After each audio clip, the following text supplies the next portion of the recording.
I'd like to start by thanking the organisers for A, inviting me, B, telling me last night at dinner that I was the first speaker, and C, telling me before coffee that I was the second speaker. So some of this talk has been modified unnecessarily when I still thought I was the first speaker. They asked me to talk about model building at high resolution, and of course model building at high resolution is ridiculously easy if you have the software to do it. That was just a picture I found in a thing. I think most of us could work out that was a tryptophan. Most of us could work out that there's something in the model that hasn't been built.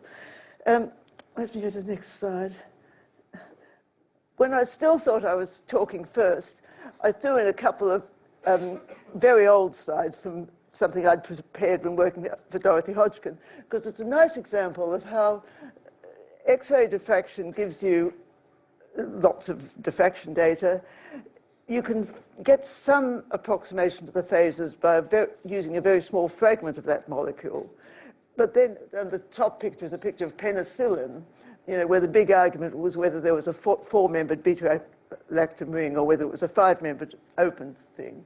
And they finally built the structure with a great deal of effort after years' work, but they were using their chemical intuition all the way through.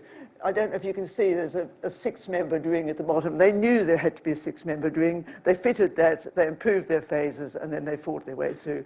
And that's where crystallography helps in a way. It's easier to use your chemical intuition, I feel, than it is for X-ray stuff, because if you get the right answer, you've improved your phasing and you've got a better image. Well, that was just B12, where the same thing happened. They started with a cobalt atom. An example of fitting a valine. Now, I defy anyone to fit a valine to that unless they knew what a valine looked like.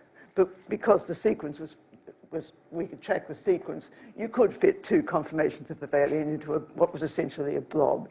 So there's this interaction between chemical knowledge that you've acquired elsewhere and there you don't need any chemical knowledge at all. That's a 1 angstrom map. Just join the dots for that. So that was sorry, Helen, what I was going to put in when I thought I was number one. Now let's go back to the talk I had prepared, which was, if you're going to do your structure solution via X-rays, it's obvious that you have to do these 5 steps, data collection, phasing, improvement, model building, refinement, validation, refinement, completion. And can these be fitted into an automated pipeline? Well, to some extent they can, of course. And you'll be hearing many talks during the thing where people are talking about how they've struggled to do that. And this is an image that Keith provided from one of his teaching things about why high resolution helps. That's Xray at 6 angstroms. And as you can see, by the time you get to the end, you can see little horns on his head, all these things are there.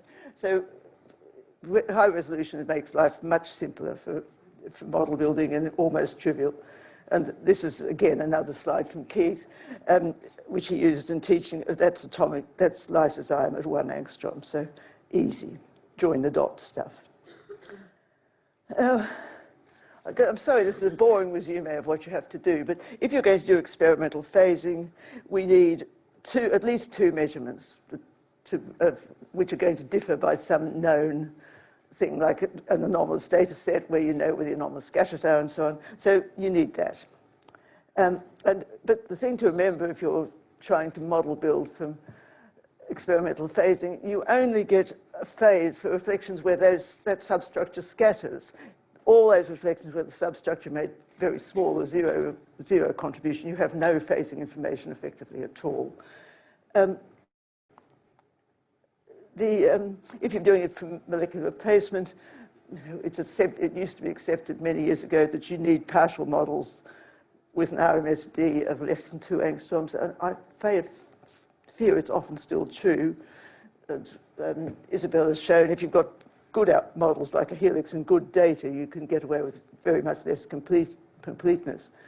You get phase information for all reflections, but it's biased to the replaced model. Next step that we absolutely have to do, I think, if we're going to be successful in model building, is do phase improvement. Because there are tools, clever tools, which will help us improve our phases and get a much better image. And you know, the usual ones are the density modification ones.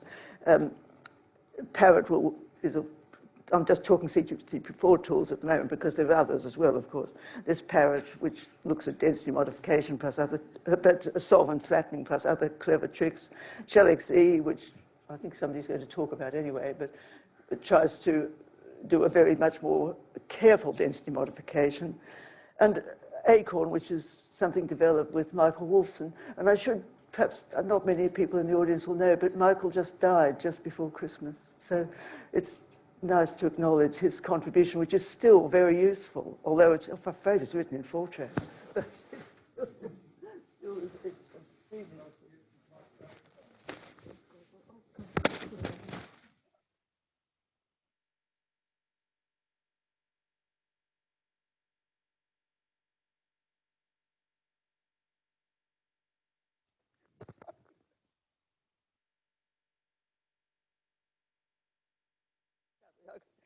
It's extremely hot.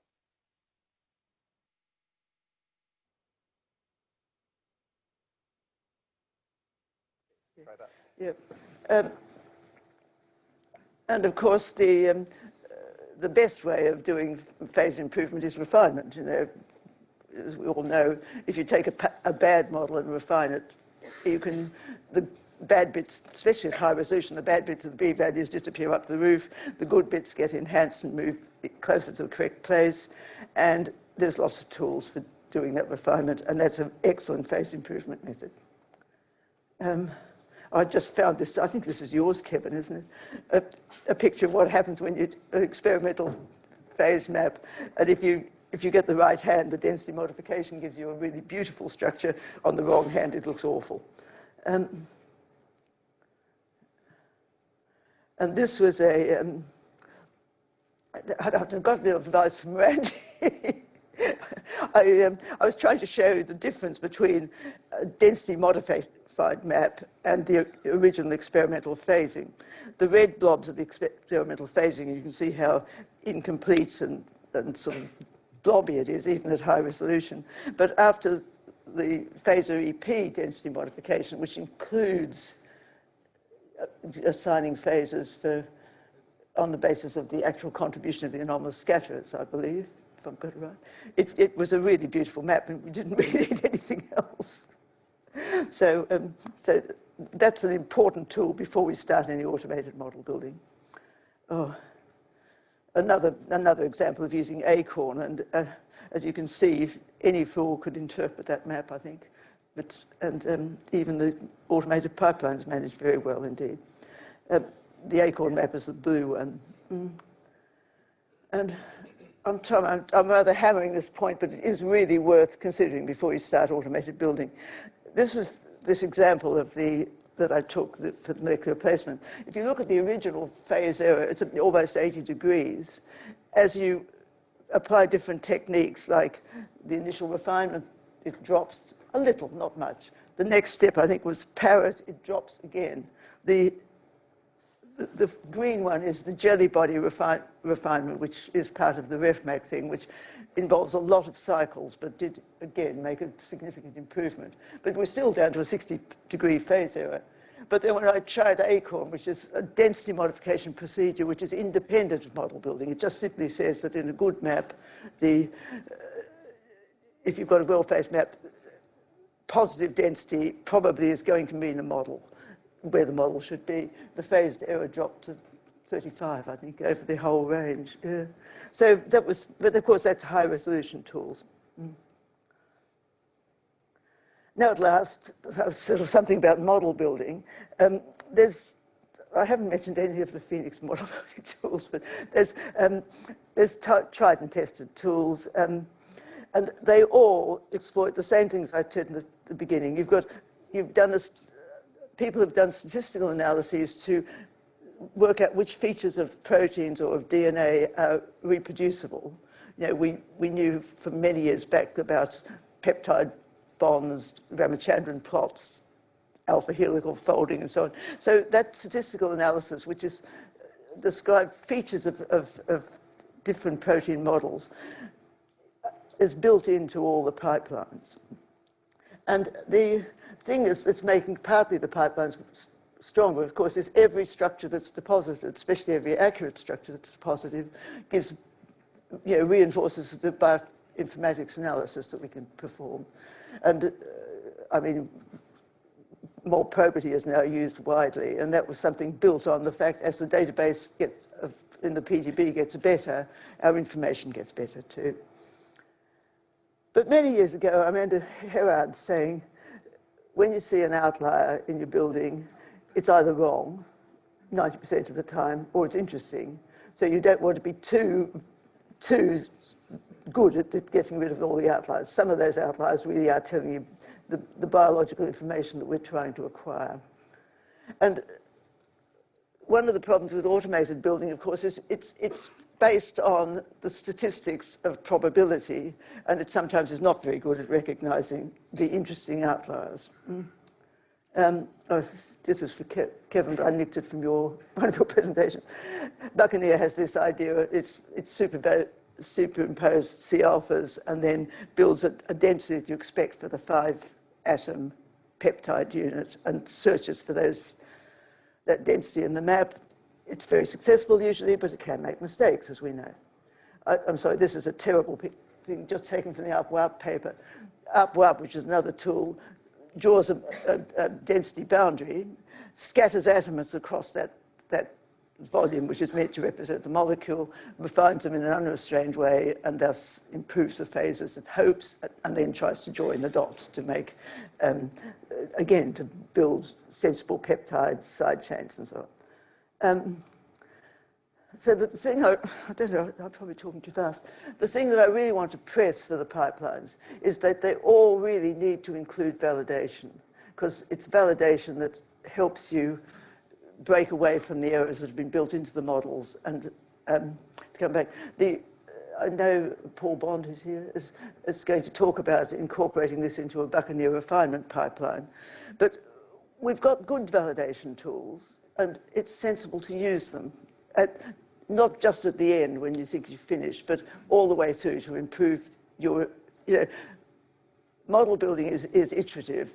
Start with a map, get something where the model improves the phases, go back and look at that map and see if it's telling you that you've done something wrong, and come on. So the new pipelines are trying to include the validation tests as well. And, as I say, Qt has lots and lots and lots and lots of good validation, which you can build into your pipeline. ED-stats is one of my favorites because it tells me when I need a pep flip. But there's tools which we need to be able to use these pipelines. It requires somebody to program it in Python. Then they change the Python flavor, then it all breaks. But the developers are going to solve that, I hope. Yes. And this is two examples of, which I just took from something I was building myself. The one on the left very clearly shows the pep flip, that there's a green density on one side, red density where the oxygen was built. Turn it over and you'll see. And that's now been built into the pipelines, that sort of thing is corrected. The other one is, this is an example of statistical analysis. Any fool can see that the trip needs to move into that density, but the Molprobity dictionary of rotamers says, no, it must be where the red thing is. So that we need that probability that comes from looking at 9 million trips, or however many trips there are, is sometimes just misleading, because that particular trip is packed against another trip and it's forced into an unfavorable rotamer, well, comparatively unfavorable rotamer. And maybe we can get our pipelines better so it can pick up that sort of information. And indeed, it's trivial with Qt to do that, because real space refinement will move it into the right density. So, but then the last point I want to make is that in the end, we're structural biologists. We're only doing a structure because we hope we're only doing a structure because we're interested in some biological or biochemical question that's going to answer.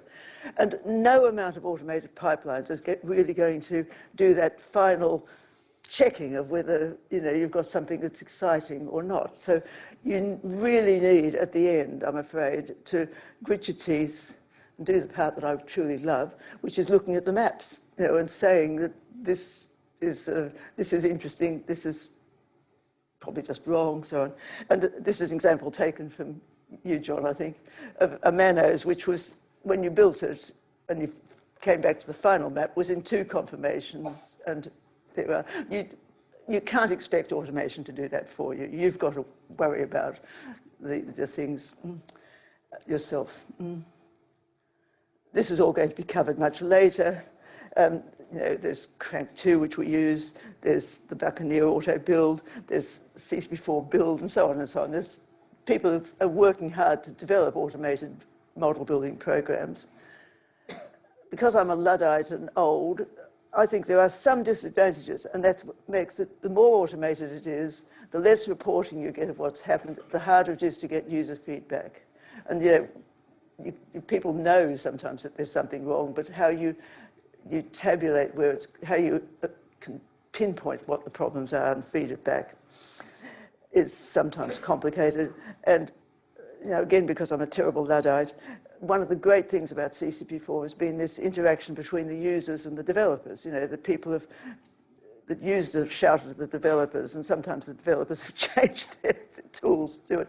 And I hate automation to destroy that. I think that we need to worry about the fact that we still need to communicate, and this is where meetings like this are great. If you want to complain, for goodness sake, complain. Say that there's something wrong. Don't be shy, just shout. So that was, that is, I think, still an important feature that we need to realise that there's structures where it doesn't work easily, and the people who have these structures need to shout at the developers, or at least tell the developers that there's a problem. So that's that. But I should say, one of the structures we worked on very hard in the 1990s was penicillinase, and it was 872 residues, and it has mostly beta sheet, and it was hateful to build, and so on and so on. And I found the old experimental data. I found ML-FAIR still worked. I ran it, and I gave it to the automated building program, and it had built it by tea time. And it took years and years and years. So it would have destroyed 2 PhDs, I think. Still, it was interesting that it was out so quickly. Yeah. And then the last thing is what I've always tried to put this picture in. This is Guy and Dorothy building insulin and looking for every alternate conformation, looking for multiple occupations of solvent networks, take it apart and deal it in great detail. And I must say they had a lot of fun. So that was something that is sometimes destroyed by automation, I worry. But anyway, but on the other hand, we're solving many more structures than we used to. So there's others. These are my acknowledgements, which are not properly set together, but I think we all owe a great debt of thanks to the people who've developed this software, who's developed these tools that makes it comparatively simple to do things that once took a long time. And I'm sorry I nicked slides from Keith and Kevin without asking their permission. I'm sorry. Sorry. Okay, so that was my talk.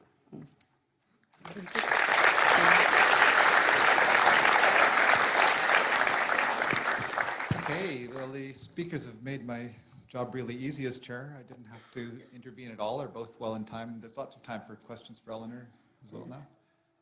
So.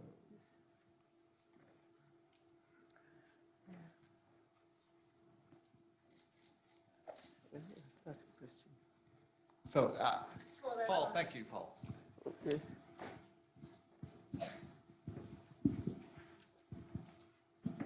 Do you have a view on what it means to have data that resolves atoms? Do you have a view on what it means to have data that nearly resolves atoms? And would you think that Helen Sable's view is the same as your view? And if that is not, would it matter? Oh, and I disapprove, by the way, of using flip to describe an isomerization. Hey, what? Sorry. Yes. Okay, I'll try and improve my vocabulary. Yes, that. Of course, Helen made the point, and it's the same point that is true for X-ray structure. The resolution of your data is not the same over the whole volume, whole space that's occupied by a molecule. And I don't know how presumably every anisotropic structure is in a multitude of conformations, like you showed your distorted lattice.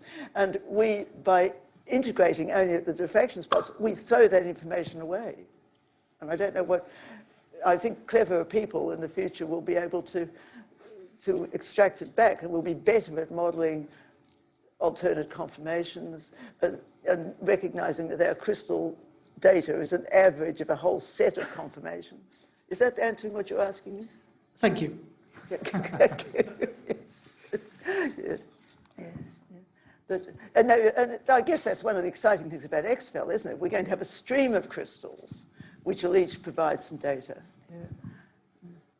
So in terms of, I looked at your slide with the fun is gone in crystallography with all these automated pipelines. Now they're great that we have them, but what I wonder is if you don't train your eye on structures and learn how to look at these things, how much, of an educated mind do we have? This is the next generation of crystallographers. They use automated pipelines. They believe the result. But I think, how many of you deposit a structure without looking at it in Coot? If you do, leave the room. Yes. I mean, no one would be brave enough. Yes. I think we all, it's so much easier than it was when I started, when you looked at lists of numbers, or paper sheets, like in that photograph of Guy and Dorothy, sort of, where you had to peer and shape. And, I think we all love the colour. Well, I don't know. I love the colour and the ease with which you can now see different things. And the thing that worries me is that we know from the high-resolution structures how many of the serines are in 2 conformations, if not more, how many of the arginines are flipping and flopping about. And then when we build something at 2.8, we don't see that detail, but it's still there. I'm sure it's, or probably even more so. And maybe when we do a structure at lower resolution, we try to deduce things which are not necessarily true. And that's a problem. It's true, I'm sure, with EM or anything else. We have a hypothesis. If you've got high resolution, you can disprove your hypothesis. It's much harder at 3.5 angstroms to disprove your hypothesis. Yeah. So that's a scientific question. Keith has a question. Yeah. I think mine is partly a comment rather than a question. I mean, it seems to me that, we've more or less cracked how to solve the faith problem and how to build our reasonable models. And now the major sort of investment of human time, which Eleanor really enjoys, is playing around, tuning the final sort of completion of the model. And we really need some focus from developers on model completion at the end to automate that step. That still leaves you... Keith, it's the only time you look at the way that, you'd see things like the beta sheet packing over the helices. No, the good thing is, though, that if you have model completion, you will then look at the result and spend more time looking properly at the result rather than wasting your time just tweaking the structures. I could make a rude gesture, but I won't. You may understand that there's disagreement in York on some things. I think that we can do it so quickly by hand at the final stages when the phases are good that why won't. But anyway, that's up to the developers to decide how much time they want to put into rebuilding 4 conformations of arginines. Yeah. Yes, okay.